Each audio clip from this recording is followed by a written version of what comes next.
au Seigneur. Utukufu kwa Bwana. Nous bénissons infiniment notre Dieu Tunambariki sana Mungu wetu pour la grâce qu'il vient encore de nous accorder pour aujourd'hui, kwa neema ambayo ametujalia tena siku ya leo d'avoir un moment dans sa présence. kuwa na muda katika uwepo wake.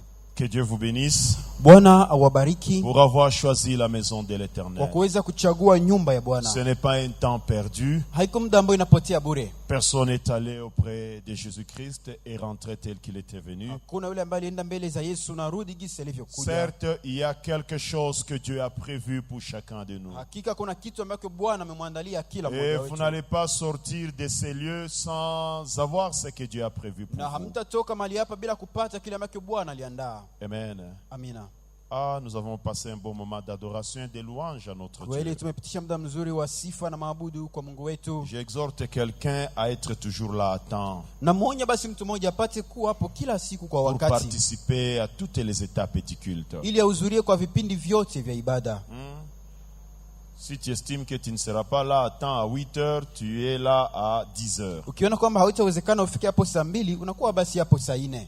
Si même à 10 heures, on doit être en retard, c'est que même si on mettait le culte à 18 heures, on sera toujours en retard. Nikusema na saa 4 ukichelewa, hata kama wakitia ibada saa 12 tu utachelewa. Il y a des bons moments qu'on passe dans la présence de Dieu. Kuna nyakati nzuri ambazo tunapitisha katika uwepo Il wa faut être Mungu. là à temps pour en bénéficier. Inabidi kuwa hapo kwa wakati ili kufaidika. Amen. Amina. Après ce moment d'adoration, Basi baada ya muda huu wa nous maabudu arrivons au bon moment d'écouter la parole de Dieu, tunafika muda mzuri wa kusikiliza neno la Mungu, de recevoir la vie de la part de notre wa Dieu. kupokea uzima kutoka kwa Mungu wetu. Lui qui avait dit que l'homme ne vivra pas seulement du pain, mais de toute parole qui quittera la bouche de l'Éternel. Yeye ambaye alisema mtu hataishi tu kwa mkate, lakini kwa kila neno litokalo kinywani mwa Mungu. Amen. Amina. Vraiment, Dieu m'a mis à cœur de continuer à insister sur la distinction des enfants de Dieu. Na Mungu ameniweka moyoni kuendelea kuweka mkazo kuhusu utofauti ya wana wa Mungu. La vocation d'un enfant de Dieu, Mwana wa Mungu ameitwa c'est d'être distingué. kwa kuwa watofauti. Amen. Amina.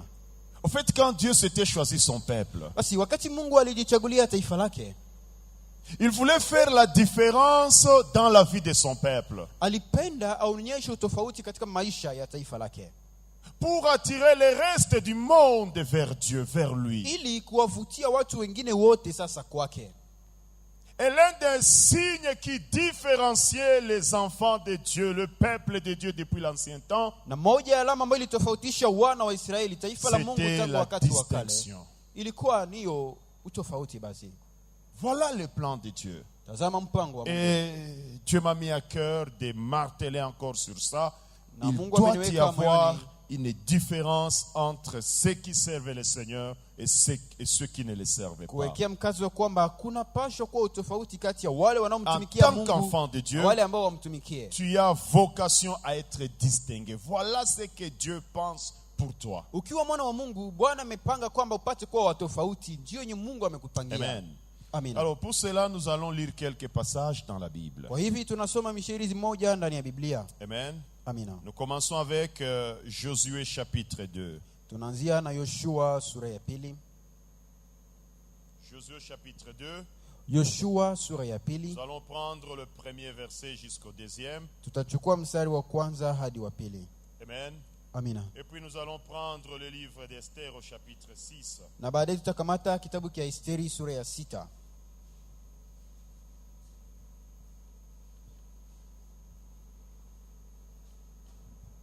Nous allons continuer avec Actes des Apôtres Tutaendelesha na matendo ya mitume pour chuter dans Malachie, notre passage encore na de la fois tutamalizia passée. kwa Malaki, shairi ambayo tulisoma siku iliyopita. Amen. Amina.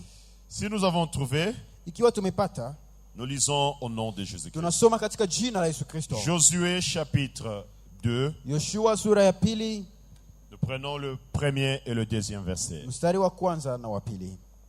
J'ai lu au nom de Jésus-Christ. Amina. Josué, fils de Nun, fit partir secrètement de Sittim 2 espions, en leur disant, allez examiner les pays, et en particulier Jéricho. Ils partirent et ils arrivèrent dans la maison d'une prostituée qui se nommait Rahab, et ils y couchèrent. On dit au roi de Jéricho, Voici des hommes d'entre les enfants d'Israël sont arrivés ici cette nuit pour explorer le pays. Amen. Amina.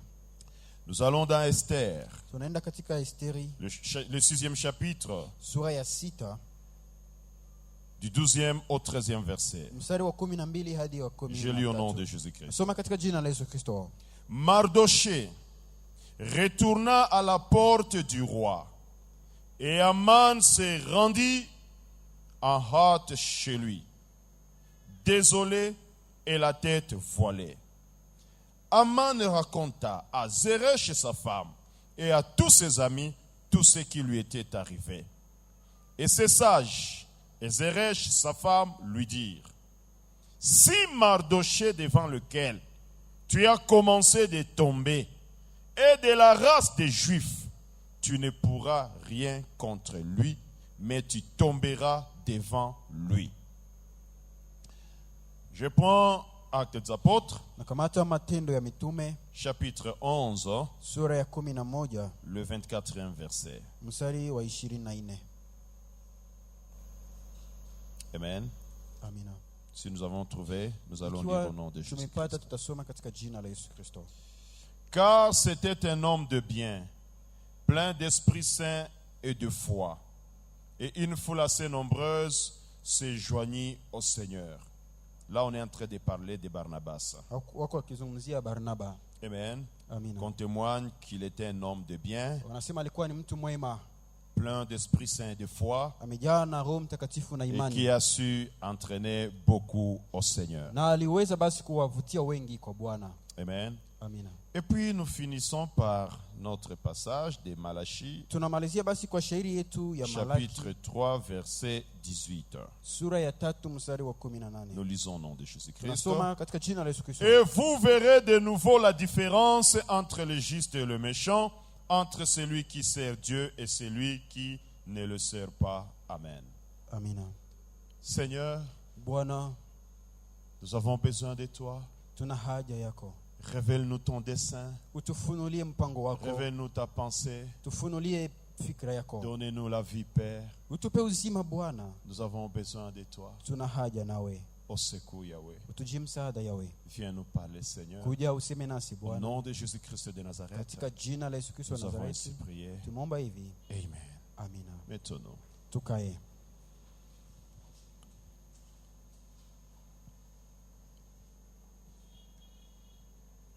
Amen. Amina. J'ai dit et je le répète encore, Nasema na kurudilia tena. Dieu m'a mis à cœur d'insister sur la distinction des enfants de Dieu. Bwana ameweka mkazo na kunitia moyoni kuzungumzia kuhusu utofauti ya wana wa Mungu. Amen. Amina. Vous savez, la vie d'Israël Unajua maisha ya a Israeli toujours été une prophétie pour l'Église. inakuwa ni unabii kwa ajili ya Quand kanisa. nous voyons tout ce que Dieu voulait pour Israël, Wakati tunaona yenye Mungu alikuwa nous anatarajia kwa comprenons Israeli, directement quel est le vœu de Dieu pour son Église. hapo tunaona ni nini kutaka kwa Bwana kwa ajili ya kanisa Et lake. même, lisant la Bible, on nous dit que l'Ancien Testament, c'était l'ombre des choses à venir. Na hata ukisoma Biblia unasema agano la kale ilikuwa ni kivuli ya Ça veut mambo dire tout yanayokuja. ce que Dieu a fait avec son peuple qui s'était choisi Israël, Sema yote ambayo Mungu alitenda na taifa lake la Israeli il était en alilolichagua, train de montrer sa vision pour son Église, alikuwa akionyesha ambayo anatarajia kwa ajili ya kanisa, qui est son épouse. ambayo ni bibi harusi wake. Amen. Amina. Dans un premier point, je voulais souligner Basi kwa nukta ya kwanza nilipenda nionyeshe qu'il y a toujours eu une distinction qui avait caractérisé le peuple de Dieu depuis les temps anciens. nilitaka nionyeshe kwamba kulikuwa kila mara utofauti ambao ulionekana katika maisha ya Israeli Le tangu peuple wakati de wa Dieu, kale. les enfants de Dieu ne passaient jamais inaperçus. Watoto wa Mungu walikuwa hawapitake bila kuonekana, Même s'ils pouvaient se camoufler n'importe comment, hata angelijificha namna gani, on devait toujours découvrir les enfants de Dieu. walipaswa tu wamtambue. Amen. Amina. Même s'ils pouvaient se cacher, Hata on angelijificha, finissait par dire Wangelimaliza tu celui-là kusema, c'est un enfant de Dieu. huyo ni mwana wa Mungu, Il appartient au peuple de huyu ni Dieu. wa taifa Il la Mungu, appartient à la race des Juifs. huyu ni mmoja wa Wayahudi. qui était le peuple que Dieu avait choisi. ambao ilikuwa ndio taifa ambalo Mungu alichagua. Nous venons de lire ce passage de Tumesoma ce jour shairi où hii Josué décide d'envoyer 2 espions à Jéricho siku pour ambapo aller Yoshua investiguer le pays et principalement Jéricho. anaamua kutuma wapelelezi wawili huko Yeriko kwa ajili ya kwenda kuchunguza nchi hiyo. Ses amis vont se camoufler. Hao ndugu Ils wakajificha vont basi, entrer en catimini à Jéricho. wakaingia basi katika uficho ndani Ils ya vont aller Yeriko, loger chez une prostituée. na wakaenda basi kukaa katika nyumba ya kahaba mmoja. Mais ce qui est curieux ici, Lakini ya kushangaza hapo c'est que le même jour, ni kwamba hiyo siku les habitants du pays vont remarquer qu'il y a des étrangers qui sont entrés ici. wakaji wa nchi hiyo wakajua kwamba kuna wageni wawili ambao En wameingia hapa. principe, des espions sont déjà entraînés aux techniques de camouflage, de déguisement. Basi kwa kawaida hao wapelelezi wanakuwa ni watu ambao wamejifunza mbinu zote za kujificha. D'autres sont en mesure même de se déguiser Wengine comme des fous. wanaweza hata kujibadilisha kama mwenye kichaa.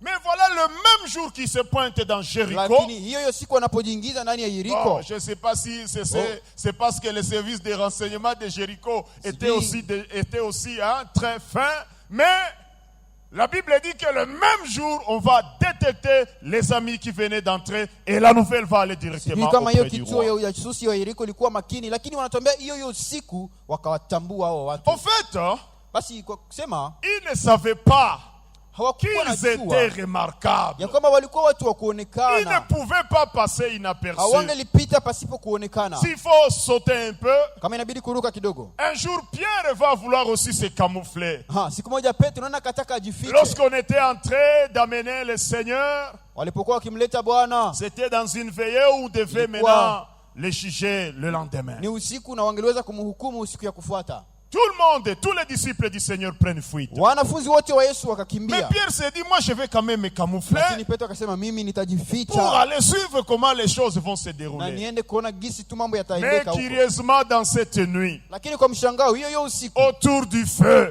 wakizunguka dans moto cette veillée, katika hiyo makesha, les gens détectent Pierre. watu Ils wakamtambua disent, une fois on va Petro. venir dire, toi aussi tu étais avec Akasema, eux. na wewe ulikuwa Tu pamoja es nao, aussi l'un d'eux. na wewe ni mmoja wao. Pierre essaie de nier en Petro disant non, anajaribu je ne les kukana. connais pas, je n'ai Anasema jamais vu. mimi Bien simjui, sijawahi aimé, kumuona. Mpendwa, les enfants de Dieu ne peuvent pas se cacher. wana wa Mungu hawezi kama kujificha. Ils ont des traits caractéristiques Wanakuwa na hali qui ne relèvent pas du physique. ambazo hazitokei kwa kimwili. C'est une lumière qui lui en eux Ni nuru ambayo inawaka et ndani mwao qui finit par se faire voir de na l'extérieur. inamalizia kuonekana kwa nje. C'est comme ce jour Ni kama hiyo siku où Moïse vient de la présence de Dieu. ambapo Musa anatoka katika uwepo wa Il Mungu. croit qu'il est toujours ordinaire et normal comme il a toujours été. Yeye anadhani kwamba tu ni wa kawaida gisi Mais inavyokuwa la kila Bible mara. dit ceci. Lakini Biblia inasema Lorsqu'il hivi, arrive au milieu du peuple, alipofika katikati ya tellement watu, qu'il a passé du temps dans la présence de Dieu, kuona gisi alipitisha muda mrefu katika il uwepo wa était en Mungu, train d'emmagasiner une gloire de Dieu. alikuwa akipata utukufu Et wa la Mungu, lumière qui était en lui na hiyo nuru ambayo ilikuwa ndani mwake luisait de Il est l'extérieur là. sans qu'il ne s'en rende kwa compte. nje pasipo yeye hata kuitambua.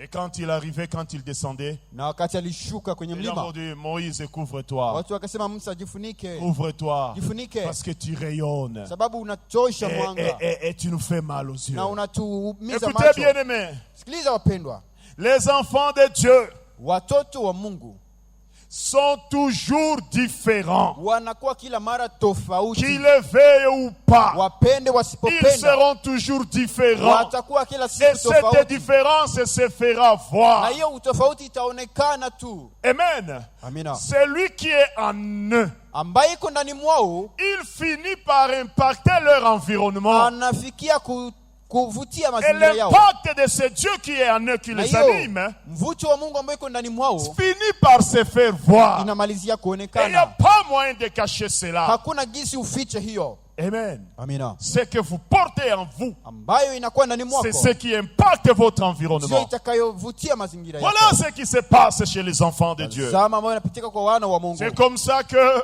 Ni hivi ndivyo Jacob, quand il arrive chez Laban, wakati Yakobo anafika kwa comme Labani, il avait un Dieu en lui, kuona gisi Mungu alikuwa ndani la mwake. Bible dit, Biblia inasema il travaillait normalement. alitumika tu kwa kawaida, Mais depuis qu'il a commencé à garder les brebis de Laban, lakini toka siku alianza chunga kondoo à za cause de Labani, ce Dieu-là qu'il portait en lui, sababu tu huyo Mungu ambaye alikuwa akimbeba ndani mwake, l'impact de ce Dieu qui était en lui mvuto huyo Mungu aliyekuwa ndani mwake va s'exercer sur son environnement. ikakuwa na matokeo kwa mazingira Depuis son yake. arrivée chez Laban, Tangu siku alipofika kwa Labani, tout ce qui était appartenait à Laban yote ambayo ilikuwa ya Labani va commencer à se multiplier d'une ikaanza manière exponentielle. kuzidishwa kwa namna ya ajabu, Ce qui est dans les enfants de Dieu ambayo inakuwa ndani ya watoto wa impacte Mungu, même leur environnement. inakuwa na matokeo hata kwa Nous mazingira connaissons yao. l'histoire de Joseph chez Potiphar. Tunajua historia ya Yosefu kwa La Potifa. Bible dit depuis que le gars est entré dans la maison de Potiphar, Biblia inasema tangu siku hiyo kijana tout aliingia ce qui katika nyumba ya appartenait à Potifa, Potiphar va commencer à prospérer. yote ya Potifa ikaanza kusitawi. Pourquoi cela? Kwa nini hiyo? Ah oui, bien-aimé, Je, wapendwa, Dieu a toujours distingué ses enfants. Mungu analetaka kila mara utofauti kwa watoto wake. Qu'on le veuille ou pas, c'était comme ça avec Israël. Pende wasipopende, ilikuwa ni hivyo kwa Israeli. Et Dieu l'avait voulu à dessein. Na Mungu alipenda hivi kwa kutaka. Amen. Amina. Et cela était déjà connu de toutes les nations. Na hiyo ilikuwa imejulikana tayari na mataifa yote. Et cela était même à la base de certaines difficultés d'Israël. Lakini na hiyo ilikuwa chanzo tena ya tatizo zimoja. Là où kwa nous avons Israeli. lu dans Esther, Ambapo tulisoma katika kitabu cha quelque Esteri, chose se passe. kitu kimoja Nous kikapitika. connaissons bien l'histoire d'Esther avec son oncle Mardoché Ya Esteri na mjomba wake Mordekai. et ce haut officier qu'on appelait Aman. Na huyo akida mkubwa ambaye aliitwa Hamani. La Bible dit ceci: Biblia inasema hivi, pendant qu'Israël était en déportation chez les Babyloniens, wakati Israeli ilikuwa katika uhamishoni huko kwa Wababeli, c'était à l'époque du roi Assyrus. ilikuwa ni wakati wa mfalme Nous Asuero. connaissons l'histoire d'Esther, comment est-ce qu'elle va finir par devenir roi. Tunajua historia ya Esteri namna Pas gani plutôt reine, je m'excuse. alimalizia kuwa malkia. Son oncle Mardoché, Mjomba wake qui Mordekai était à la porte du roi. ambaye alikuwa kwenye mlango wa mfalme. La Bible dit, Biblia inasema lorsque Aman a été élevé en puissance, wakati Amani aliweza kuinuliwa, il voulait que tout le monde se prosterne devant lui. alitaka kila mtu akuwe na sujudu mbele yake.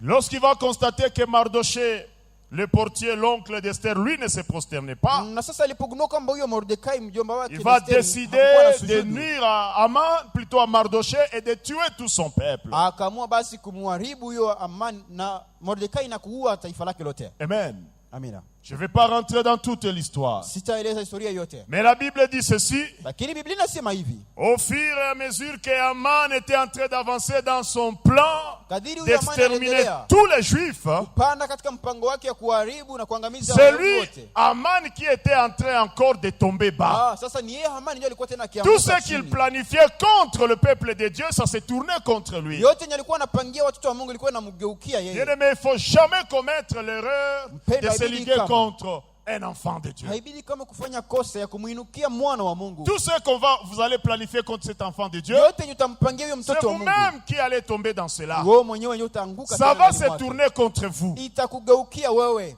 Parce que sababu quand quelqu'un est le peuple de Dieu, wakati mtu ni taifa la Mungu, il est différent. ni watoto tofauti. Amen. Amina. La Bible dit ceci: Biblia inasema hivi, comme Aman commençait à se rendre compte qu'il est en train de tomber si bas, kuona gisi Amani alianza gundua kwamba iko naanguka chini zaidi. un jour il est en train de rentrer chez lui. Siku moja alikuwa akirudi kwa Comme kinyumbani, tout papa qui se respecte, kama kila baba il va anayeheshimu, raconter à son épouse et à ceux qui restaient autour de lui tout ce qui lui était basi arrivé. akaelezea mke wake na watu walikuwa wakimzunguka Comment ambao est-ce qu'il imempata. était humilié devant Namna Mardoché. gisi alizarauliwa mbele ya Ce qui Mordekai. m'intéresse, c'est cette phrase que la femme d'Aman, Zeresh, prononce. Sasa mbona nigusia ni ile ambayo mke wa Hamani huyo Zerechi Quand alisema. Aman finit à relater l'histoire, comment est-ce qu'il a été humilié devant Mardoché, Wakati Hamani anamaliza kueleza historia gisi Son alielekezwa épouse mbele ya l'alerte. Mordekai, il lui dit: Messieurs, akasema si ce Mardoché-là kama huyo Mordekai appartient seulement à la race des ni Juifs, wa taifa la Wayahudi, ya Wayuda, angalisho, angalisho, tu vas continuer à tomber bas utaendelea juste kuanguka à ton extermination. mpaka utakapoangamia. Fais gaffe. fanya angalisho, Parce que déjà tout le monde savait détecter la différence et la particularité des Juifs. sababu kila mtu alikuwa anajua kutambua utofauti na upekee wa Ils Wayahudi. étaient toujours différents. Walikuwa Et watofauti tout le monde savait que aba bwana na kila mtu alikuwa anajua ukifuatana ces nabo gens, kulwako. si tu peux les poursuivre Wewe alors tant pis pour toi. utaangamia. C'est toi qui vas périr. Parce qu'ils étaient différents. Maana walikuwa Et watofauti Dieu avait voulu cela comme ça. na Mungu alipenda kwa makusudi La distinction hiyo upekee chez ce peuple. kwa taifa hilo. Ah, j'aime un passage de la Bible. Nilipenda shairi moja ya Biblia, Lévitique chapitre 26 verset 8. Lawi 26 mstari wa 8. J'aimerais quand même lire un peu ce Nilipenda passage. basi kusoma hiyo shairi. Lévitique Walawi chapitre 26 sura ya 26 verset 8. mstari wa 8. Que dit la Bible? Biblia inasema nini?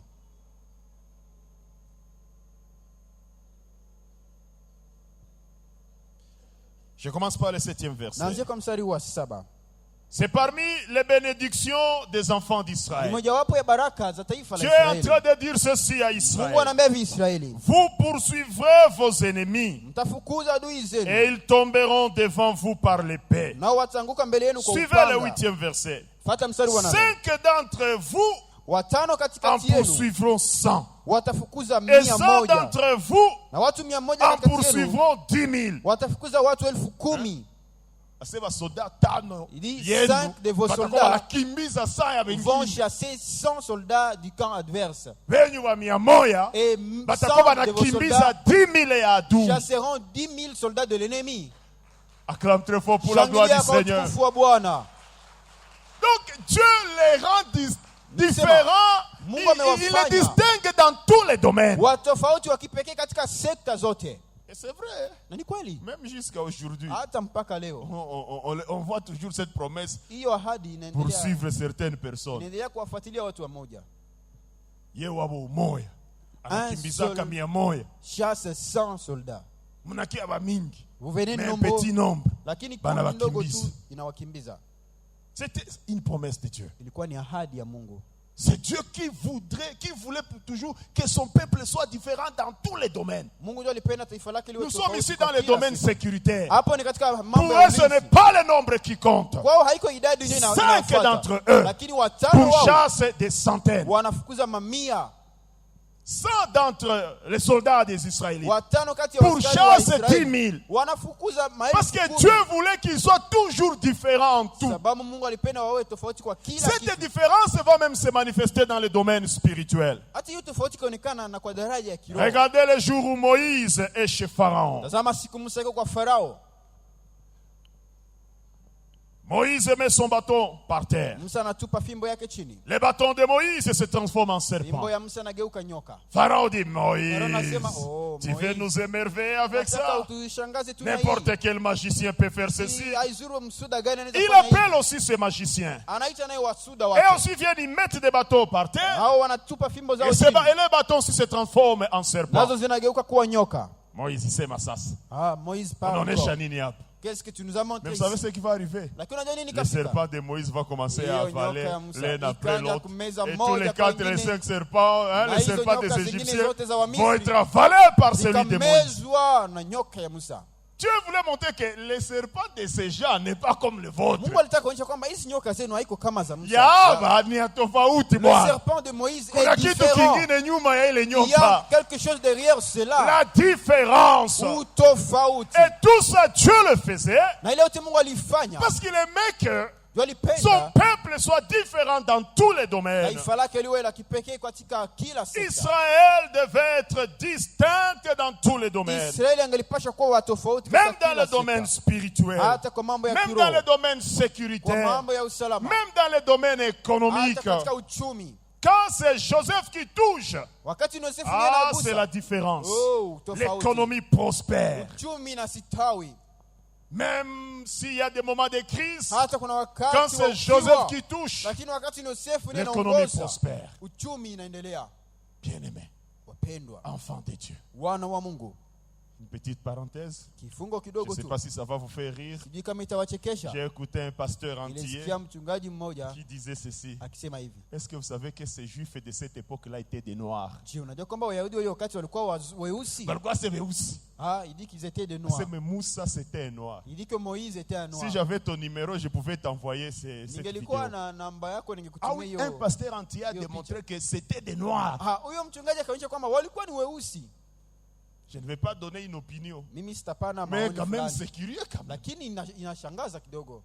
Ce pasteur dit ceci. Huyo mchungaji anasema hivi. Savez-vous que Moïse était préparé pour devenir prince en Égypte? Je, unajua kwamba Musa aliandaliwa ili kuwa mtawala Or, wa l'Égypte de cette époque, c'était une Égypte noire. Ijapokuwa Misri hiyo wakati ilikuwa ni Misri. Et même les scientifiques ont démontré cela. Na hata wanasayansi walionyesha C'était une hiyo. Égypte de noirs. Ilikuwa ni Misri ya Et weusi. si on le préparait pour devenir Na kama walimwandaa ili kuwa prince, c'est qu'il les ressemblait. ni kusema alikuwa na wafanana. S'il avait la peau blanche, Angalikuwa on veut na dire, ngozi oui, ya iko wetu. wazungu. Si on le préparait aussi pour devenir devenir, donc on connaît ce pauvre. Ah, Voilà, nous kama confondre walimwandaa navo. kusema alikuwa na wafanana nao. Alors il dit non, il était un grand Et ils noir, disent ce que monsieur. alikuwa mweusi. Donc, Kusema il est différent, c'est Nawe Niako. cette différence t'appartient aussi. Niako. Oui, c'est pour toi aussi. Ah oui. Ndio. Le monde d'aujourd'hui, c'est un monde du mensonge. Ah, dunia leo imekuwa ya uongo Les kabisa. pharaons d'aujourd'hui sont Wafarao wa leo des Arabes. wamekuwa sasa ni Mais Waarabu. l'Égypte pharaonique, c'était une Égypte des Noirs. Lakini hiyo Misri ya kale ilikuwa ni ya weusi. Dunia ya leo ishakuwa bovu, Le monde manake aujourd'hui est vitu devenu de vilishachanganyikiwa. mensonges. Les choses sont devenues compliquées. Je ferme la parenthèse. Nafunga hiyo kifungo basi. Toi aussi, tu vas aller faire tes recherches. Oh, wende fanya utafiti Pour wako. soit te rallier à cette opinion Ama ou na pour wewe dire ufuate non, hiyo non, non, maoni non, na non, kusema, ce n'est pas ah. possible. Mais je dis bien qu'il y a un pasteur entier qui Lakini a nasema déclaré et a affirmé cela. mchungaji mmoja ndio aliweza kusema hiyo na kuihakikisha. Et donc, nous voyons que Basi tunaona ya kwamba en tout, Dieu voulait la différence chez son katika peuple. kila kitu Mungu alipenda utofauti kwa taifa lake. Oui, bien-aimé. Ndio wapenda. Dans tous les domaines, Katika kila que ce sekta. soit dans les domaines Iwe sécuritaires, katika mambo que ya ce ulinzi. soit dans les domaines du commerce, Iwe ni katika biashara. que ce soit dans les domaines Iwe sociaux, katika hali ya kijamii. Dieu voulait toujours faire Mungu la alipenda différence chez son peuple. aonyeshe utofauti kwa taifa lake. Bien souvent, Mara nyingi c'est lorsqu'Israël offensait son Dieu ni wakati Israeli ilikuwa inakosea qu'Israël Mungu tombait bas ndipo et ilikuwa qu'Israël inaanguka était chassé par na ses ennemis. ilifukuzwa na adui zake. Amen. Amina. Quelles étaient les raisons de cette particularité d'Israël? Nini ilikuwa basi sababu ya hiyo upekee wa Israeli? Amen. Amina. En fait, Dieu est en train de me mettre à cœur de dire à Basi quelqu'un Mungu iko ananiweka moyoni kumwambia mtu que mon mmoja cher ami, kwamba rafiki yangu, ta part c'est la distinction. fungu yako ni upekee, Ta part c'est la différence. sehemu yako ni utofauti.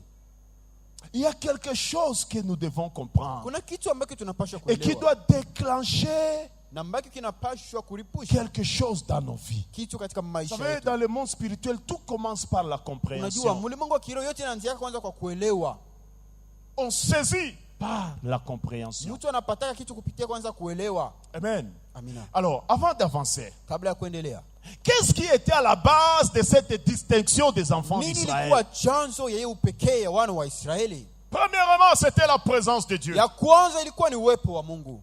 Ah oui, Ndio. nous voyons un homme comme Obed-Edom. Tunaona mtu kama huyo Obedi wa Edomu. Le jour où on a mené l'arche de l'alliance de chez les Siku Philistins, walitosha sanduku la agano kwa Wafilistini. lorsque on transportait cette arche, Wanapobeba hiyo sanduku la agano, quand l'arche commençait à se pencher, voulant wakati tomber, ilianza kutafuta kuanguka, Uza va aller toucher. Uzi akaenda Il kuigusa, sera frappé, il va mourir. akapigwa hapo hapo na akakufa. Et le roi David aura peur de l'arche Mfalme de Daudi l'alliance. akaogopa hiyo sanduku la Mais il y agano. a un homme qu'on appelle Obed-Edom. Lakini kukawa mtu mmoja aliyeitwa Cet Obedi homme wa va Edomu, prendre le risque de prendre cette arche et d'aller avec elle chez akakubali lui. hatari ya kuchukua hiyo sanduku na kwenda nayo kwake. Or, en Israël, l'arche symbolisait la présence de Dieu. Japokuwa katika Israeli sanduku la agano ndio La lilikuwa Bible dit linawakilisha ceci. Mungu. Biblia Seulement inasema dans 3 mois, kwa miezi mitatu tout était métamorphosé chez mambo lui. yote yakabadilika. Tout va prospérer. Mambo yote Des yakastawi. gens qui ne produisaient plus vont se Shamba produire ambazo zilikuwa hazizai par tena milliers. zikazaa mara 100. Tout va prospérer chez Obed-Edom. Yote ikastawi kwa Obedi Seulement Edomu. parce qu'il a pris l'arche qui symbolisait la présence de Dieu Sababu tu qu'il a amené chez alichukua lui. sanduku la agano ambalo liwakilisha uwepo wa Mungu na C'est akaibeba pourquoi nous kwake. disons ceci. Ndio maana tunasema La hivi. première raison, c'est cette différence, Sababu ya kwanza hiyo de utofauti. cette distinction des enfants Na d'Israël. hiyo upekee ya wana wa Israeli. C'était la présence de Dieu. Ilikuwa ni uwepo wa Mungu. Bien-aimé, Wapendwa, il est inconcevable que la présence de Dieu soit quelque part haiwezekani uwepo wa Mungu ikuwe mahali et que les fulani choses restent kisha comme vitu ibaki auparavant. vile vile. Je dis bien, Nasema première raison, sababu ya kwanza la présence de Dieu. uwepo wa Mungu. La deuxième raison, Sababu ya pili c'était les lois que Dieu venait de leur donner. ilikuwa ni sheria zenye Mungu alikuwa amewapatia. Quand vous lisez Deutéronome chapitre 8, plutôt 4, verset 8, Kumbukumbu la Torati sura ya 4 mstari wa 8. Moïse est en train de dire à Israël, Musa anaambia Israeli, votre force, nguvu yenu, votre distinction, votre upekee particularité, wenu, utofauti wenu ce sont ces lois-là ni hizi sheria que Dieu vous a données. ambazo Mungu amewapa. Ces lois-là, Hizo sheria voilà ce qui doit vous rendre différent si vous les mettez en ndizo pratique. zitawafanya watofauti kama mnazishika na kuzitia kwa matendo. Et là, nous voyons l'exemple de Daniel et ses Na compagnons. hapo tunaona mfano wa Danieli na Ils se warafiki retrouvent en zake. Babylone. Wanajikuta huko Babiloni. On les sélectionne aussi parmi les jeunes gens qu'on devait aller former, enseigner pour qu'ils servent au palais royal. Wakawachagua miongoni mwa vijana ambao walipasha kuenda fundisha ili watumike katika nyumba ya mfalme.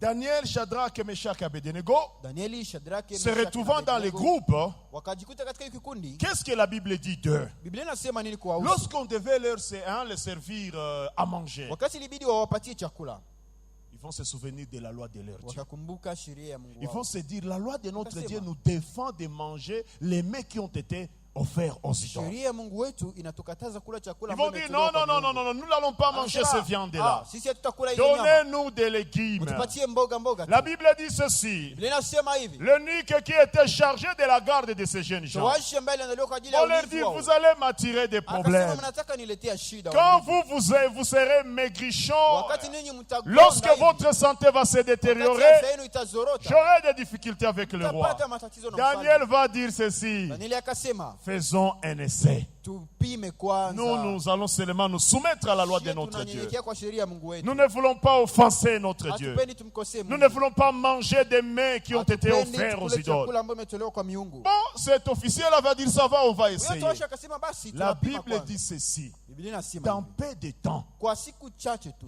Daniel et ses compagnons Danieli na warafiki étaient zake distingués des autres. walikuwa Ils wametofautiana avaient na un wengine. bon point. Walikuwa wamekuwa warembo, Warembo kabisa, Ah, vitoto warembo. na machafu, des gens joufflis. avec des légumes. Kupitia tu hiyo mboga Ils za ne mangeaient majani pas les viandes là hawakuwa nakula offertes hizo nyama aux idoles. ambazo zimetolewa kwa miungu. La soumission à la loi de leur Dieu Unyenyekevu kwa va sheria ya Mungu produire wao la différence dans leur vie. ikaleta tofauti katika maisha Bien-aimés, yao. les choses spirituelles se passent comme, Wapendwa, mambo ya kiroho on yanapitika dirait, un mythe. ni kama tu basi Et on peut se fumbo. dire, ah, il est Wanasema, tout. oh, ça Il est seulement, tout. ça seulement. Quelle formule scientifique peut justifier Ni cela? mbinu gani kisayansi inaweza kuelewesha hiyo? Non, bien-aimés. Hapana La wapendwa. force d'Israël Nguvu ya avait Israeli sa source dans la loi que Dieu leur chemchemi donnait. yake ilikuwa ni katika sheria ambayo Mungu aliwapa. Et l'observance de la loi de Dieu chez ces jeunes Na gens kushika hiyo amri za va Mungu kwa même les vijana propulser jusqu'au sommet ikawasukuma hata mpaka dans kwenye l'administration des kichwa, Babyloniens. katika utawala wa Babiloni. Un jour, Daniel se trouve parmi les hauts fonctionnaires de Babylone. Mmoja Danieli anajikuta miongoni mwa watumishi wakubwa Seulement katika Israeli, l'observance de la loi de leur Dieu. lakini tu iliyoanzia kwa Et kutia Moïse kwa est en train de matendo leur dire, sheria ya vous Mungu. avez des lois impeccables. Na Musa anamwambia mko na Le sheria za Dieu qui vous ajabu. donne ces lois, Na Mungu ambaye anawapatia ah, hizo c'est amri. un Dieu tout-puissant. Mungu mwenye nguvu zote. Amen. Nous disons la deuxième raison, Tunasema sababu ya pili la deuxième cause ama chanzo ya pili de la force des enfants ya d'Israël, nguvu ya wana wa Israeli, de leur particularité, ya upekee wao, c'était ilikuwa la loi que Dieu leur avait donnée. sheria ambayo Mungu aliwapa. L'obéissance à la loi. Utiifu kwa sheria. Quand Dieu vous dit quelque chose, wakati Mungu anakuambia Votre kitu, force, nguvu c'est yako dans ce que Dieu vous dit. ni mkile kile Si Mungu vous amewaambia. obéissez à cela, Kama unatii hiyo, vous verrez des choses extraordinaires dans utaona votre vie. mambo ya ajabu yakikamilika. Une autre cause, bien-aimé, Chanzo ingine mpendwa, c'était l'alliance dans laquelle ils étaient. ilikuwa ni agano ambamo walijikuta. Un jour, Dieu dit à Isaac, Siku moja Mungu anamwambia je te Isaka, bénirai à nitakubariki cause de ton père Abraham. sababu ya Abrahamu baba Parce que yako. ton père Abraham Maana baba yako avait Abrahamu obéi à ma parole, à ma voix. alitii sauti yangu. Tu es dans une alliance quelconque. Uko katika agano Et tu fulani bénéficies des avantages et des faveurs na de cette alliance. unafaidika na vibali na faida za hiyo agano. Oui, bien-aimé. Sio wapendwa, Raison pour laquelle, sio maana toutes les fois que vous vous retrouvez vraiment convaincu kila wakati unajikuta kweli que umehakikishwa Dieu m'appelle à marcher dans cette Mungu vision, ameniita kutembea katika hii maono, cherchez à comprendre l'alliance de cette vision tafuta kuelewa agano ya et hiyo cherchez à vous conformer à cela. maono, na utafute kutembea Vous sawa sawa na hiyo. bénéficierez des retombées de cette alliance. Utafaidika na matokeo. Mais même si une ya hiyo alliance peut agano. contenir des richesses, Lakini hata kama agano si vous ne lilizaa savez na pas utajiri, marcher dans les exigences de cette lakini alliance, kama hujui kutembea vous katika ne sharti za hiyo bénéficierez agano, jamais de ces richesses. hautafaidika kama na hiyo utajiri. Ndio C'est vrai. Bwana anasema mwenye atatembea kama hii agano Dieu dit quiconque marchera dans cette ndamufanyaka toujours alliance, tofauti, je le rendrai différent. ndamuishishaka Il kimiujiza. vivra miraculeusement. Toi aussi tu t'insères dans cette Na alliance, unaingia ndani ya hiyo mais agano, les exigences de cette alliance tu n'en veux pas. lakini haupendi masharti za hiyo agano. Quand on va vous dire Wakati watasema les grandes décisions se prennent avec Dieu, mtu anakamataka msimamo ah, mkubwa na vous ne Mungu, voulez pas de wewe cela. haupendi ile. Quand on va vous dire que le Anaposema, Saint-Esprit doit avoir les derniers mots Roho sur tout Mtakatifu dans votre anapaswa vie, kuwa na neno ya vous mwisho vous dites maisha yako. hapana, Tu dis non. mie minapasha jiongoza gisi Moi, je minataka. dois me guider tel que je veux. Très bien. Haya. La distinction des enfants d'Israël Utofauti ya wana wa Israeli tenait aussi à l'alliance dans laquelle ils étaient. ilitokana pia na agano ambamo Toutes les fois walijikuta. qu'ils marchaient conformément aux exigences de cette Na alliance, kila wakati walitembea sawasawa na shurti za agano hilo, ils étaient toujours différents. walikuwa kila mara Ils watofauti. s'étaient toujours distingués. Walikuwa wa kipekee. Et voilà maintenant, Natazama sasa, avant de clôturer l'Ancien Testament, kabla ya kukomesha agano on la veut kale, passer de l'ancienne alliance à la nouvelle alliance. wanataka toka kwa agano la Là kale où nous kwenda avons agano lu jipya. dans Malachie chapitre 3 Ambapo verset 18, tulisoma katika Malaki Dieu est 3:18. en train de dire ceci. Mungu iko anasema hivi, Et vous verrez de nouveau na mtaona tena la différence utofauti entre ceux qui me servent kati ya et ceux qui ne me wanaonitumikia servent na pas. wale ambao hawanitumikie, Entre ceux qui me craignent kati ya wale et ceux qui wanaonicha ne me na wale craignent ambao pas. hawaniogope. Le Seigneur commence à annoncer Bwana anaanza que tangaza. il est différence haiko tu ya wale wa Et cette zamani, différence n'est pas pour les gens de l'ancien temps, mais vous verrez encore de nouveau lakini cela. tena mtaiona. Là où nous voulons aller dans le Nouveau Testament, Pale ambapo tunataka enda katika agano cette jipya, différence ne va pas hiyo disparaître. tofauti haitapotea. Cette particularité, Hiyo upekee, cette distinction ne va pas hiyo disparaître. tofauti haitaishia Elle kule, sera alors effective. itakamilika Et ça sasa, sera alors la vraie na distinction. itakuwa sasa utofauti wa kweli. Amen. Amina. Et là, nous entrons directement dans la nouvelle Na alliance. hapo sasa tunaingia katika agano jipya. J'ai dit ceci. Nilisema Tout ce hivi, qui s'est passé dans l'ancienne alliance, yote ambayo ilipitika katika agano la c'était une kale prophétie pour ce que Dieu prévoyait. ilikuwa ni unabii kweli ambao Mungu alikuwa Oui, anaandaa. bien-aimé. Sio wapendwa, J'ai commencé par dire ceci. nilianzia kusema hivi, Ce qui a fait que les enfants, les juifs, soient toujours différents, yenyewe ilifanyika kwamba Wayahudi wakuwe wa tofauti, c'était la présence de Dieu. ilikuwa ni uwepo wa Mungu. Quand ils étaient en bon terme avec Dieu, Sawa walikuwa vizuri na Mungu. un de leurs soldats chassait des centaines. Askari wao mmoja alikuwa anafukuza mamia. Quand on parle des vaillants de David, Wanapozungumzia hao washujaa on wa dit il Daudi, y a un seul qui avait introduit wanasema sa kuna lance mmoja ambaye anatupa tu dans 200 ou 300 personnes d'un na coup. ikaua kwa turu moja watu sijui 200 300. C'était ni ndoto. On s'est dit ça c'est un rêve. Mkuki c'est moya quoi? inaua watu Une 200 seule kulimoya. lance tue 200 Parmi les vaillants personnes. de David. Miongoni mwa hao washujaa wa Daudi. Ah oui? Ndio. Quelle est la force qui était avec cet homme? Nguvu gani huyo mtu alikuwa nayo?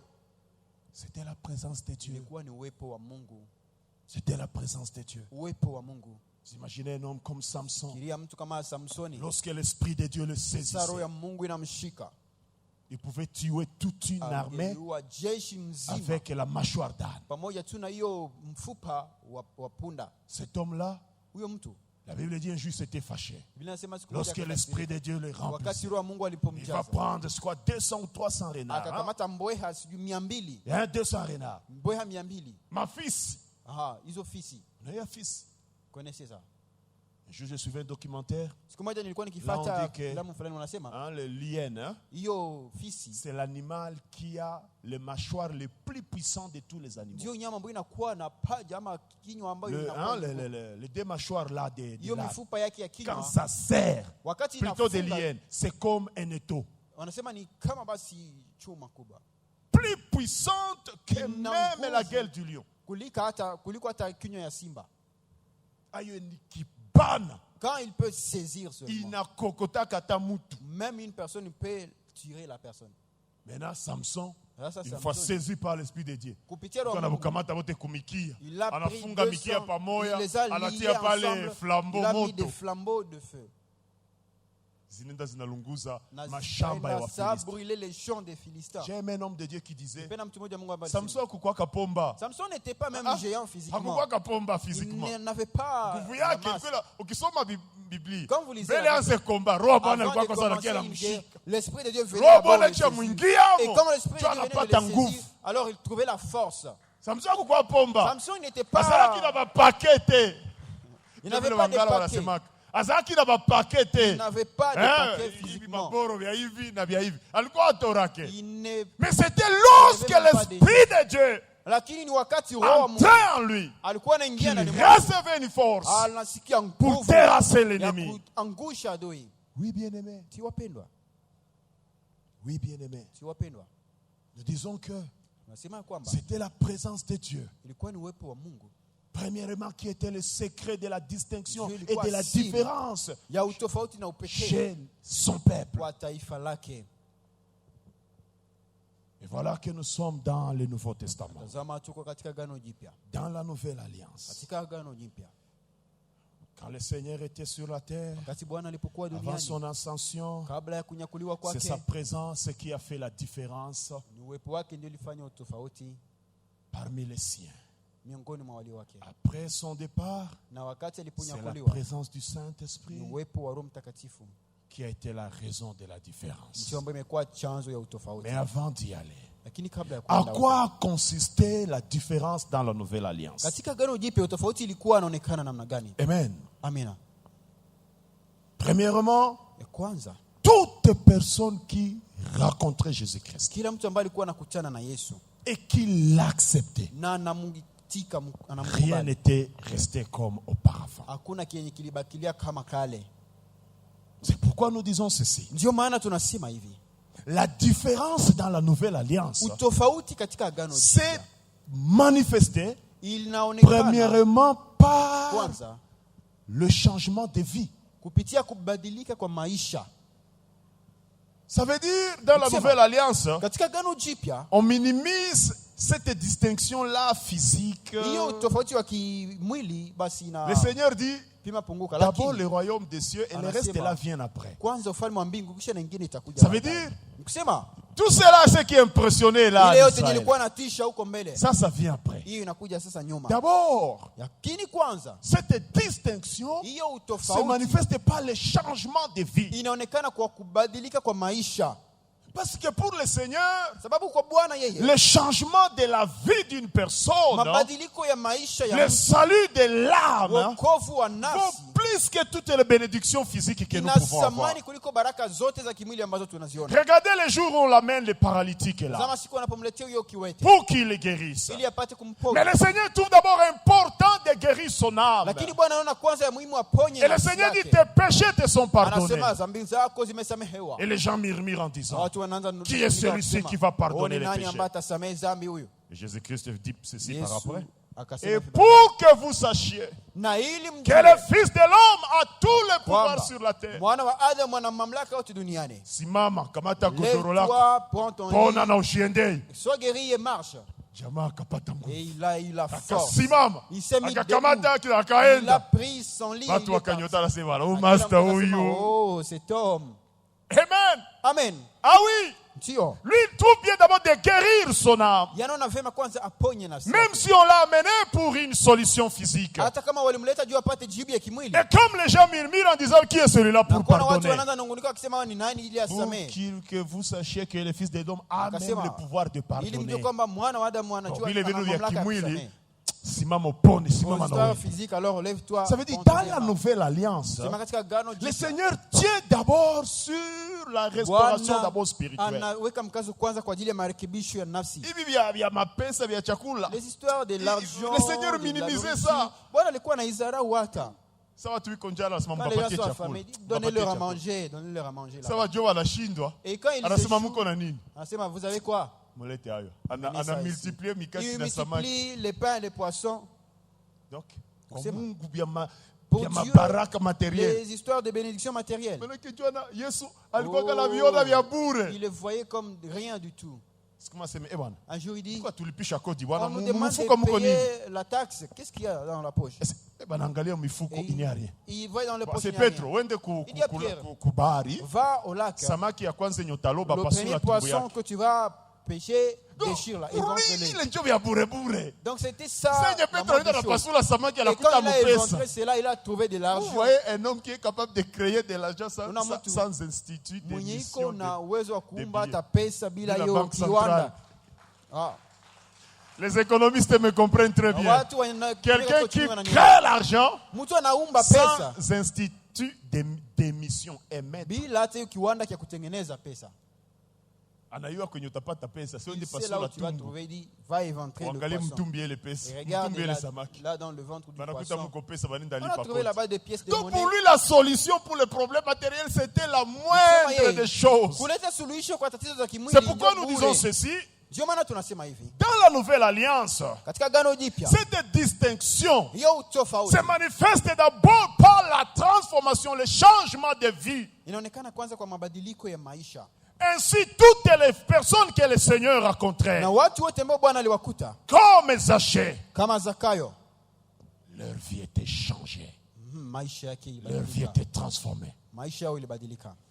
La fois passée, je disais un homme comme Siku iliyopita Zachée, nilisema mtu kama Zakayo. pour lui, Kwake yeye l'argent, pesa, pesa ilikuwa sa Mungu. oh, c'était comme un Ah, petit Dieu. tukaa akipata gisi ya Lui, s'il kukubabula, trouve l'argent, le moyen de Hata t'escroquer, kuachilia. il ne va pas te laisser comme ça. Papa Philippe anasikia bien. Papa Philippe Uko m'écoute bien. bagrand huko. Il y a des gens ici. Akikubana tu. Si seulement il peut Ah, tomber atakwambia sur toi, papa. il Unaweza va te anguka mulake kishoto kino oh, kulobana. tu peux quitter, tu peux te noyer, quitter sans avec te mouiller. Atakubabula tu bien Il zitakutoka saura par hapo. où te tirer de l'argent. Papa John. Papa John. J'ai vu Papa John Idumbo quelque part. Nilimwona Papa John. Si wale babona biko. Ces gens Abakuwa ici, kena huruma. ils n'ont pas de pitié. Eh? Ah non, le vieux. Zachée était comme ça. Zakayo alikuwa Eh, vile. wana kikubana tu. S'il pouvait tomber Weye. sur toi, oh, Uko na infraction ya que mapana. tu y aies l'infraction ou pas, Zitatoka. tu vas quand même laisser quelque chose.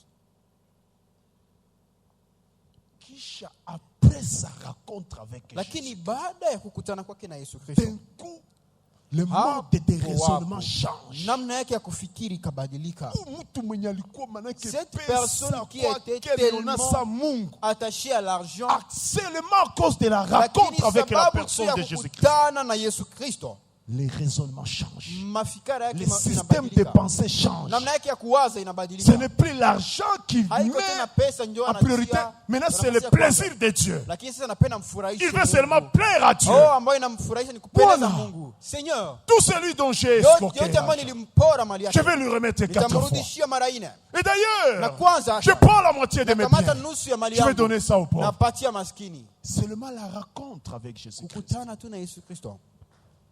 Clamons très fort pour la gloire de notre Nashangilia Dieu. sana kwa utukufu wa Bwana.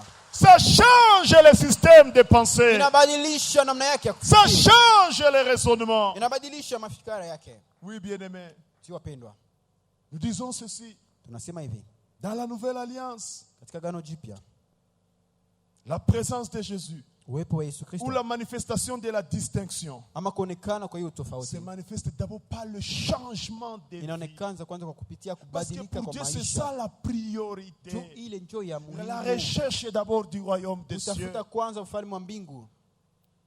Ici, Hapo la sommité kilele basi des priorités, ya mambo ya c'est muhimu la ressemblance à Christ. ni kumfanana Kristo. La distinction ici, Hapa upekee c'est d'abord utofauti la ressemblance ni à Christ. kwanza kumfanana Kristo. C'est ça la priorité. Hiyo ndio ya muhimu. Le reste Ya va kufuata venir après. itakuja baadaye. Oui, bien-aimé. Ndio wapendwa. Je voulais partager un peu sur la vie d'un homme. Nitaka nizungumze kidogo kuhusu maisha ya mtu mmoja Du Nouveau Testament.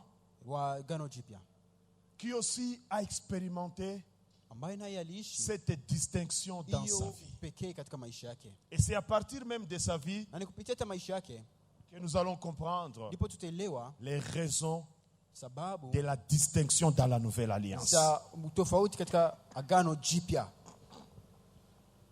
Je m'excuse. Samani, Il s'agit de l'homme de Barnabas. huyo ni huyo ndugu Barnaba. On ne parle pas souvent de lui. Huyu ndugu wa mzungumzia Mais yake sana, aujourd'hui, j'ai voulu parler un peu lakini de leo nilipenda Barnabas, nimzungumzie huyu Barnaba qu'on appelait José, ambao waliita Jose, qui est le synonyme de Joseph. ambayo ni Barnabas jina qui tena signifie Yosefu. fils de la prophétie. Barnaba ambaye ni mwana wa unabii. Nous avons lu Actes des Apôtres chapitre 11 verset 24. Soma Matendo ya Mitume On parlait de lui 11:24. que c'était un homme de bien. Wanasema alikuwa ni mtu mzuri. D'abord à propos de son histoire, Kwanza kuhusu historia yake, c'est un juif alikuwa Myahudi qui était sauvé ambaye dès la aliokoka première kwa hiyo évangélisation. tu injili ya kwanza. Ok. Il était parmi ceux-là qui avaient vendu leurs biens, qui avaient mis leur Na argent au pied alikuwa des mmoja wale disciples. ambao waliuzisha mali yao na kuleta pesa yao kwa Yesu. C'est Barnabas. Huyo Barnaba, Lorsque Paul est converti, wakati Paulo quand il arrive à Jérusalem, alipofika pendant Yerusalemu, que tout le monde ne veut pas de lui, ne le wakati croit pas, kila mtu hakumwamini na c'est Barnabas alimkimbia. qui avait plaidé pour Paul. Huyo Barnaba ndiye Pour dire, akamtetea hapana, bwana Paulo. Sema, alishokoka. non, cet homme est déjà converti. Nilikuwa naye kule kwenye Moi, j'étais alikutana avec lui. na là où Yesu. il s'est croisé avec Jésus. C'est vrai, il est sauvé. Ndio ameokoka Barnabas. huyo Barnaba. Il a fait plusieurs voyages missionnaires avec Na Paul. alifanya safari nyingi za huduma pamoja na Paulo. Jean-Marc, dont on parle dans la Bible, Huyo Yohana Marko ambao il était anazungumzia un katika parent à Biblia, Barnabas. alikuwa ni ndugu yake na Barnaba. Yes. C'est Barnabas avait pris aussi Jean-Marc. Huyo Barnaba akamchukua Il Marko, avait amené au Seigneur et au ministère. akamleta kwa Bwana na katika huduma. Un homme bien. Alikuwa mtu mzuri kabisa. Donc c'est quelqu'un Nikusema ni mtu qui savait même marcher avec ses familiers. ambaye alikuwa anajua hata kutembea na wandugu zake. Il prend Jean-Marc, Anamchukua Marko, il l'amène au Seigneur, il l'amène au anamleta kwa ministère. Bwana na anamuingiza katika huduma. Cet homme de Barnabas, Huyu Barnaba dont on témoigne le bon cœur, ambaye wanamshuhudia kuwa na roho mzuri, il ne savait pas vivre seulement avec ses familiers. hakuishia tu kujua kuishi na jamaa Il savait yake, vivre également avec ses collègues. lakini tena anajua kuishi pamoja na wenzake wa kazi. Quand je lis Paul, Wakati apparemment Paul aussi n'était pas parfois un homme facile. Paulo naye mara fulani inawezekana kuwa mtu wa C'était rahisi. un homme spontané. Alikuwa mtu kabisa, Ça passe ou ça casse. ama mambo yanaenda Lui, il ama était basi anarudisha direct. vitu. Yeye alikuwa basi mtu ambaye alikuwa La Unaona Bible vitu dit kwa un usawa. jour, il y eut des dissensions entre Paul et Barnabas à cause de Jean-Marc. Biblia inasema siku moja kukatokea mafarakano kati Et ya Paul Paulo na dit, Barnaba. niet, moi je ne Sababu ya pars pas avec Na Paulo Jean-Marc. akasema mimi sitaenda tena na Marko. Et ils vont se séparer avec Barnabas. Na wakatengana hivi na Barnaba. Paul était intransigeant. Paulo alikuwa mtu mwenye haki Mais malgré yake, ça, Barnabas savait vivre avec Paul. lakini huyo Barnaba alikuwa anajua ishi pamoja na Paulo. La transformation des vies. Mabadiliko ya maisha. La Bible dit de lui, c'était un homme bien. Biblia inasema alikuwa ni mtu Il sait mzuri. vivre avec même les hommes Anajua ishi intransigeants. hata na watu wenye hawapendake kuwakosoa kwa Quand nous kuwaongoza. lisons les écrits de Paul, Hata unasoma barua même za après Paulo. cette séparation d'avec Barnabas, Hata baada ya kutengana na on Barnaba, voit que Paul est en train d'écrire à Barnabas amicalement. tunaona tu Ça veut Paulo dire anamwandikia malgré cette Barnaba kwa dissension, urafiki. les choses s'étaient encore restaurées Sema après. ijapokuwa walitengana hivi, lakini mambo yaliendelea kuwa vizuri. Cet homme, Yo Barnabas, Barnaba, l'église de Jérusalem l'avait envoyé à Antioche. kanisa la Yerusalemu likamtuma Antiokia. Quand beaucoup de juifs et de non-juifs d'Antioche venaient de se convertir à Christ. Wakati Wayahudi wengi na wasiokuwa Wayahudi Et la waliweza Bible dit qu'il kuokoka, avait un témoignage. Biblia inasema alikuwa na Il ushuhuda. enseignait, beaucoup de gens vont venir au Seigneur. Alifundisha na watu wengi wakakuja Il kwa va Bwana. attirer beaucoup de gens au Seigneur. Akawavutia watu wengi kwa Bwana. Parce que c'était un homme bien. Sababu alikuwa ni mtu mzuri. L'homme de Barnabas. Barnaba. Amen. Amina. Il avait une vie transformée. Alikuwa na maisha ambayo Mais yamebadilika. qu'est-ce que la Bible dit? Lakini Biblia inasema Que nini? c'était un homme plein de l'Esprit Saint ni mtu ambaye alikuwa amejaa na Roho et de foi. Mtakatifu na imani. Plein de l'Esprit Saint Alijaa na Roho et de Mtakatifu foi. na imani. C'est pourquoi nous disons ceci. Ndio maana tunasema hivi. La différence dans la nouvelle alliance, Utofauti katika agano cette jipya. distinction dans la nouvelle alliance Hiyo pekee katika agano se jipya manifeste d'abord par le changement de vie. inaonekana kwanza kupitia mabadiliko ya maisha. La ressemblance, on veut ressembler à Christ. Unamfanana na Kristo. Parce que pour Dieu, c'est ça la sommité. Sababu kwa Mungu ile ndiyo basi kilele. Amen. Amina. La ressemblance à Christ. Kufanana na Kristo. Après la Pentecôte, Baada ya Pentekoti, dans le 4e chapitre des Actes des Apôtres, katika sura ya 4 la ya kitabu Bible cha Matendo ya dit Mitume, Biblia que inasema les pharisiens, quand ils voyaient les disciples, Wafarisayo wakati waliona ils wanafunzi disaient, ces gens, wakasema hawa watu n'est-ce pas ces gens-là sans instruction qu'on si ni wale connaissait? watu ambao hawakusoma. D'où leur vient cette sagesse? Hii hekima inatoka wapi?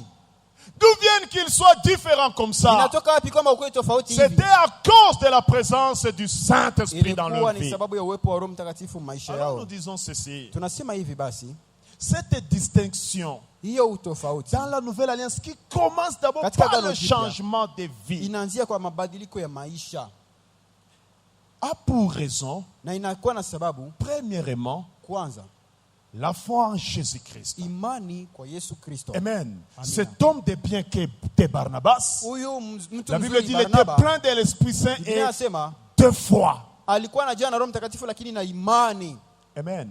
Amina. Bien-aimé, Wapendwa, ce qui va déclencher la distinction, cette distinction que Dieu veut toujours dans notre yenye vie, taripusha hiyo utofauti yenye Mungu anatarajia c'est maisha yetu. premièrement la foi en Kwanza ni Jésus-Christ. imani kwa Yesu Kristo. Et tout commence d'abord Na yote par inaanzia kwanza l'appropriation de l'œuvre de la kwa croix. kujichukulia kazi ya msalaba. Amen. Amina.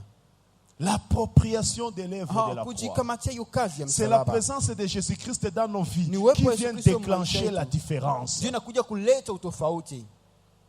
Oui, bien-aimé. Ndio wapendwa. La différence, la distinction. Utofauti upekee. La présence de Jésus-Christ dans nos Uwepo vies. wa Yesu Kristo maisha. La soumission à l'autorité de Christ, comme je l'ai Unyenyekea dit. chini ya mamlaka ya Kristo. On prend la décision d'abandonner sa vie à Jésus-Christ. Unakamata msimamo wa kuacha maisha yako kwa Qu'on le Yesu veuille ou Kristo. pas, la distinction va se manifester dans notre vie. Upendo usipopenda utofauti Le itaonekana. changement de vie sera automatique. Mabadiliko ya maisha itaonekana. Et tout le monde finira par voir que vous êtes différent. Na kila mtu atamalizia kuona kwamba wewe uko wa La tofauti. Bible dit, vous êtes une lettre lisible. Biblia inasema wewe ni barua ambayo inasomeka. La lumière du monde. Nuru ya dunia. C'est la présence de Jésus-Christ. Ni uwepo wa Yesu Si Kristo. réellement on a accepté de se soumettre à Jésus-Christ, Kama kiko umekubali kunyenyekea chini ya Yesu qui Kristo, vient déclencher ces choses dans nos vies? anakuja kulipushi mambo ndani ya maisha yako. La foi en Christ Imani kwa Kristo veut dire également ni kusema la tena confiance en Dieu. kumtumainia Mungu. Oui, bien-aimé. Ndio wapendwa, C'est la confiance en Dieu ni kutumainia Mungu qui va booster votre distinction ndio dans la vie. italeta utofauti wako ionekane maisha. Quelqu'un qui a confiance en Dieu sera Mtu mwenye toujours anamtumainia différent. Mungu atakuwa kila mara wa tofauti. Même s'il peut être devant des problèmes ou des Hata difficultés, anaweza kuwa mbele ya matatizo il ya sait que mashida. Dieu est vivant, il va agir. Anajua kwamba Mungu iko hai, atatenda. Il croit en l'action de Dieu. Anaaminia matendo ya Mungu. Ce n'est pas une différence qui va être fonction d'abord de vos comptes en Haiko banque. utofauti ambayo itaonekana kupitia pesa zako kwenye benki. C'est une différence qui est boostée par votre confiance Ni en Dieu. utofauti ambayo inatokana na tumaini yako kwa Mungu. Bien-aimé, ne Wapendwa, perdons jamais la confiance en Dieu. tusipoteze kama tumaini yetu kwa Mungu. Croyons à l'action de Dieu. Tuamini matendo ya Mungu. Oui, Ndio, Dieu est vivant. Mungu iko hai. Il n'est pas un mythe. Haiko fumbo. Faisons confiance en Dieu. Tumtumainie Mungu. Je dis la foi en Dieu, Nasema imani kwa Mungu. c'est d'abord l'appropriation de l'œuvre de la croix. Kwanza ni kujichukulia La kazi ya soumission à msalabani. l'autorité de Jésus-Christ. Kunyenyekea kwa mamlaka ya Yesu Kristo. Mais aussi c'est la confiance en Dieu. Tena ni kumtumainia Mungu. Amen. Amina. Alors, cet homme de bien qu'est Barnabas, Sasa huyo Barnaba, huyo mtu mzuri, ce qui fait sa différence, la Bible dit, c'est un homme de foi. utofauti wake Biblia inasema Il alikuwa est ni mtu wa attaché imani. aux enseignements de l'évangile, anazingatia mafundisho ya attaché à Injili. la doctrine de Jésus-Christ. Anazingatia mafundisho ya Yesu Kristo. Il a confiance en Dieu. Anamtumainia Mungu. Il sait que Dieu là, Anajua kwamba malgré que je vois des situations de telle ou telle manière, ça hata kama ira. mambo yanakuwa kwa namna hiyo mengine, lakini vitu vitaendeka. C'est la confiance en Dieu qui va vous transformer. Tumaini kwa Mungu ndio C'est la itakubadilisha. confiance en Dieu qui va nous transformer. Tumaini kwa Mungu ndio itatubadilisha sisi. Amen. Amina. On ajoute encore Anaongeza tena. qu'il était un homme plein de l'Esprit de Dieu. Mtu ambaye alikuwa amejaa na roho wa Mungu. Le Saint-Esprit, Roho Mtakatifu c'est l'esprit de justice. ni roho wa haki. Le Saint-Esprit, Roho Mtakatifu c'est l'esprit de ni vérité. roho ya kweli. Le Saint-Esprit, Roho Mtakatifu c'est l'esprit de l'ordre. ni roho ya taratibu. Et je dis ceci, Nasema hivi, c'est une vie sous la conduite du Saint-Esprit ni maisha chini ya uongozi wa Roho Mtakatifu qui va déclencher la particularité, la distinction dans ndio la vie de quelqu'un. itaripusha hiyo upekee, utofauti katika maisha ya mtu. Si on ne veut pas Kama haupendi être conduit par l'Esprit de Dieu, kuongozwa na roho wa Mungu, avoir une vie de marche sous la conduite du haupendi kuwa na Saint-Esprit, maisha chini ya uongozi wa Roho Mtakatifu, cette distinction hiyo utofauti ne se manifestera jamais dans ta vie. haitaonekanaka kama mu maisha yako. Un homme plein de l'Esprit de Dieu. Mtu ambaye amejazwa na roho wa Mungu.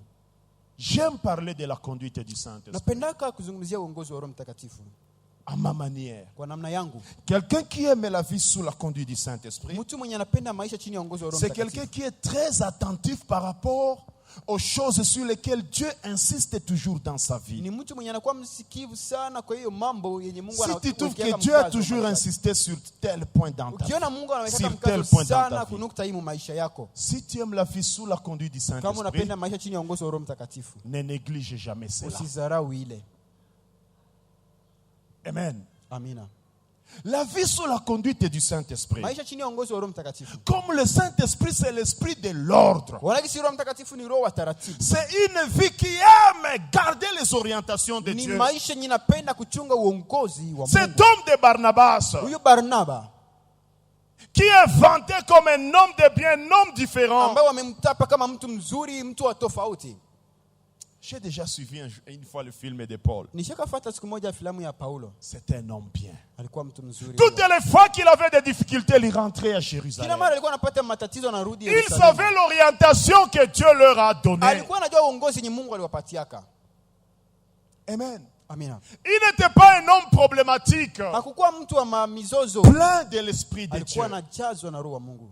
Il aime la justice. Anapenda haki. Il aime la droiture. Anapenda Il ukamilifu. aime l'honnêteté. Anapenda Il aime usawa. l'ordre. Anapenda taratibu. Quand on dit que quelqu'un était plein de l'esprit de Dieu, Sasa unasema mtu alikuwa anajazwa c'est na roho wa toutes ces Mungu. valeurs réunies en Ni lui. hizo samani zote ambazo Parce que zimejaa l'esprit ndani de Dieu, mwake. c'est l'esprit de sainteté. Roho wa Mungu ni roho C'est wa l'esprit de utakatifu. vérité. Ni roho wa C'est ukweli. l'esprit de Roho wa l'ordre. taratibu.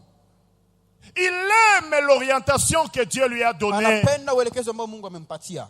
Il est constant dans cela. Na iko na msimamo Et ndani ya il est hiyo. attaché aux valeurs que la Na parole de Dieu nous anazingatia enseigne. samani ambazo neno la Mungu linatufunza. Imaginez-vous, il avait eu des Fikiria. vives dissensions avec Paul. Kulitokea basi mafarakano kubwa Mais kati après, ils yake sont na Paulo. devenus encore amis. Lakini baadaye tena Et ils wamekuwa ont marafiki. continué à travailler Na ensemble. ukaendelea kutumika Pourquoi? Parce pamoja. qu'il est attaché Kwa aux nini? valeurs qui sont communiquées par la parole Sababu de Dieu. alizingatia samani ambazo neno la Mungu linampea. Amen. Amina. Bien-aimé, Wapendwa, tu es appelé à la différence. umeitwa kwa Et cette utofauti. différence Na hiyo doit utofauti d'abord se manifester dans les changements de vie, par les itaanzia changements kwanza de kwa vie. mabadiliko ya maisha. Quelqu'un qui a rencontré Jésus-Christ, Mtu ambaye amekutana na Yesu Kristo, quelqu'un qui a rencontré, qui a reçu le mtu Saint-Esprit, ambaye amepokea Roho Mtakatifu, c'est par le changement de vie que cela se hiyo manifeste. itaonekana kupitia kwanza mabadiliko ya maisha, Que ce soit en famille, iwe katika jamaa, que ce soit avec des collègues, pamoja na que ce soit n'importe où. Mahali D'abord le ya shule. changement de vie. kwanza mabadiliko ya maisha. Oui, bien-aimé. Ndio wapendwa, Et comme Christ se fait pauvre na kuona gisi Kristo alijifanya pour kuwa que nous maskini devenions ili riches. sisi tuwe watajiri. Si Dieu t'accorde maintenant, Mungu sasa si tu akikujalia, accèdes à ce que Dieu trouve primordial, ukifikia kwa ile yenye Mungu ameona ya muhimu, vraiment, est-ce que c'est l'accessoire qu'il va te je sasa refuser? ni ile ingine ya kufuata ndio atakuima? Si la Bible dit que cette différence sera de Comme Biblia nouveau inasema. manifeste, Hiyo tofauti itaonekana tena. si ceux-là qui ont marché dans l'ombre, Kama wale waliotembea katika les kivuli, Joseph, au wa Yosefu, les Jacob, wa Yakobo, les David. wa Daudi. Si ceux-là, ils ont expérimenté la distinction sur le plan physique. Kama wale waliona utofauti kwa daraja ya kimwili, Maintenant, toi qui auras expérimenté Asa wewe. cette distinction sur le plan ambao spirituel, utakuwa umeona utofauti kwa daraja ya kiroho, kweli bien kimwili njo Mungu est-ce que c'est vraiment atakuima. le physique que Dieu va te priver? La fois passée, je disais ceci. Siku iliyopita nilisema hivi, La crainte de l'Éternel kichwa cha Bwana nous donne beaucoup de faveurs. kinatupatia vibali Et vingi, c'est par là que je vais chuter. na ni pale tunataka La malizia. crainte de l'Éternel. Woga wa Bwana, kichwa cha Bwana Elle va déclencher la distinction dans nos vies. kitaleta utofauti mu maisha yetu, Elle va déclencher la différence spirituelle kitaleta et physique. upekee wa kiroho na wa kimwili. La crainte de l'Éternel. Kichwa cha Bwana. J'ai toujours donné certains exemples sur Napanaka lesquels kila mara l'Esprit me mifano demande moja encore kwenye d'insister. Bwana na roho ananileta tena niwekie mkazo. Bwana tupatie kichwa chake. Que Dieu nous donne sa Joseph Seigneur alikuwa kalisha shinde ile jaribu. Lorsque Joseph venait Ya de mke vaincre wa la Potiphar. tentation de la femme de Potiphar, Anamwambia alale naye. il a dit de Joseph passer avec lui. anakatala na Joseph shinde a ile jaribu. refusé, il a surmonté C'est l'épreuve. ça ce qui avait déclenché le miracle Il d'élévation de Joseph ilitaka muujiza na kuinuliwa kwa Yosefu jusqu'à la primature. mpaka akakuwa waziri wa C'est kwanza. là où je vous dis ceci. Napo nasema Le changement de vie, mabadiliko ya maisha, la ressemblance à Christ. kufanana Kristo, Voilà la première dimension de la distinction. ndio daraja ya kwanza. Et c'est ya ça ce mabadiliko. qui va déclencher Na sasa même ile ndio itaripusha hata d'autres distinctions na sur le plan hiyo physique et tofauti matériel. wengine kimwili, kivyombo.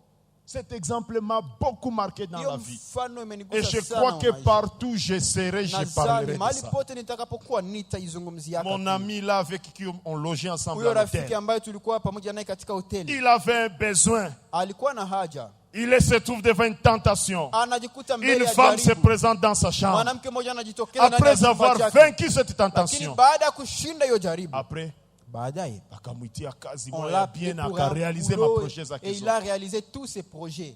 Bien-aimé, Wapendwa, le peuple de Dieu, sa part, c'est la distinction. taifa la Bwana, Tout siku ce yake que tu ni dois upekee. toucher Yote ambayo utagusa doit prospérer, bien-aimé. inapaswa isistawi. Tu dois Mpendwa, voir la différence. unapaswa ona utofauti. Kweli, C'est vrai. Seigneur comme mtoto wa Mungu. Quand tu es enfant de Dieu, Bwana, Seigneur, na chakula yenye utapiga. même la nourriture que tu vas Itakuwa na préparer, utamu ya ça tofauti. aura une saveur extraordinaire. Touche yako Ah, wewe tout ce mtoto que wa tu Mungu. touches, toi, enfant de Dieu, Inapaswa kuwa tofauti. ça doit être différent. Mtu mwenye tu anakiekala pembeni Quelqu'un yako qui va se mettre même à tes anaweza côtés, penda abakie na peut wewe vouloir mchana rester avec yote. toi toute la journée. Ule mwenye kumweye Celui-là qui est en toi, ana impacte même il environnement yako, impacte même mazingira ton yako. environnement. Bien-aimé, Mpendwa, craignons le Seigneur. tumche Mungu. La crainte de l'Éternel a Kicho diminué kia Bwana kimepunguka dans l'église d'aujourd'hui. ndani ya kanisa leo, Et cette différence ne se fait pas na ile voir. tofauti haionekane, Cette distinction ne se fait pas hiyo voir. pekee Et haionekane. pourtant, Dieu est en train de chercher Ijapokuwa Mungu iko anatafuta celui qui le craint pour mwenye qu'il manifeste atamcha la distinction ili dans sa vie. aonyeshe upekee na utofauti maisha yake. Si dans l'ombre des choses à venir, Kama katika kivuli ya mambo yanayokuja, la présence de Dieu a fait de uwepo grandes wa Mungu choses. ulifanya mambo makubwa. Kisha wewe mwenye Alors, comme toi originalité qui vis dans la dans nouvelle alliance, l'accomplissement, que tu craignes le Seigneur. Umche Mungu, Tu es fidèle à Dieu. uko mwaminifu kwa Mungu, Tu te conformes à sa parole. unatembea sawa na neno lake. Oh, Moi j'ai toujours dit, haiko Mina njo wa semaka. kwanza kufuata tu Mungu. n'es pas le premier à suivre Dieu. Et souvent chacun a une Na expérience. mara nyingi kila mtu anakuwa Siku moja ulishaogopa Mungu. un jour tu as Na déjà craint ulishakaona le Seigneur matokeo. et tu as vu les retombées. Na leo unayua kwenye Et huko. aujourd'hui tu sais là où tu es.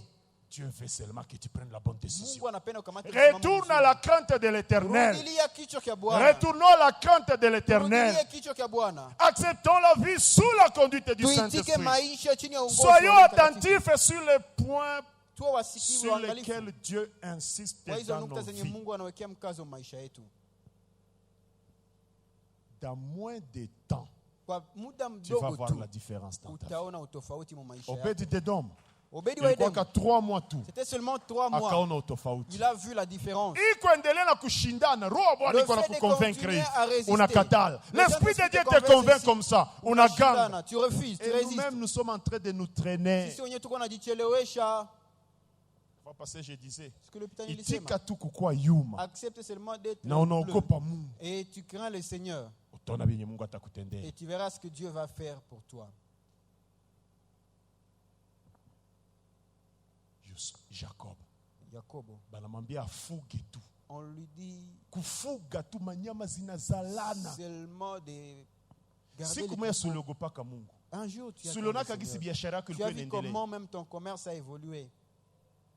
ikafika wakati mmoja unakuwa Mais il gangi, est arrivé à un certain moment, ukaacha kuogopa que Mungu, tu as laissé de craindre le na wewe Seigneur. peke unaona matokeo. Et toi-même, tu vois les retombées.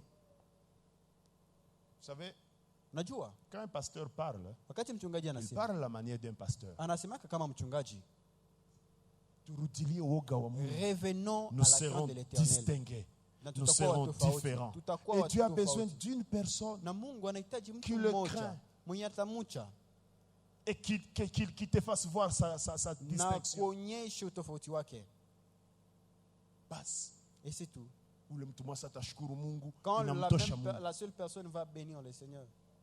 Mtu mmoja tu atamwogopa. Une personne seulement qui va craindre le C'est ce Seigneur. qu'il disait à Israël. Ndiye alikuwa anaambia Israeli. Si Israël, mon peuple, m'écoutait, laiti Israeli taifa langu angelisikia. son bonheur durerait à Uheri jamais. wake ungelidumu. Je ferai la différence. Ningelionyesha utofauti. Siogope kwanza Mungu. Oh, commence à craindre le Seigneur. Uone d'abord. kama vitu vitenda aye. Voir comment les choses vont marcher. Amen. Amen. Il nous fait la différence. Na tutakia Depuis les temps utofauti. anciens, Tangu wakati le wa peuple kale de Dieu taifa a la Bwana toujours été distingué. linakuwa kila mara Na ndio tofauti. maana na wewe, Voilà pourquoi toi aussi, bwana, kama kweli kumtoto wa Mungu si unapaswa kuwa réellement tu es enfant de Dieu, tofauti. tu dois être différent. Maisha ya kukosa woga wa Mungu La vie de inakuwa ni maisha ya manque de kutourner en l'Éternel, rond. c'est une vie Unaavance où on tena tourne en rond. unarudia tena pale, Unaendelea mbele, mais tu unataavance rentres. tena Tu unarudia veux encore pale. avancer, mais Si tu reviens au tuogope point de Mungu départ. et qu'on décolle, Alors, craignons le Seigneur na tupate kuendelea. on acclame très fort. Tunashangilia sana kwa neno la Mungu.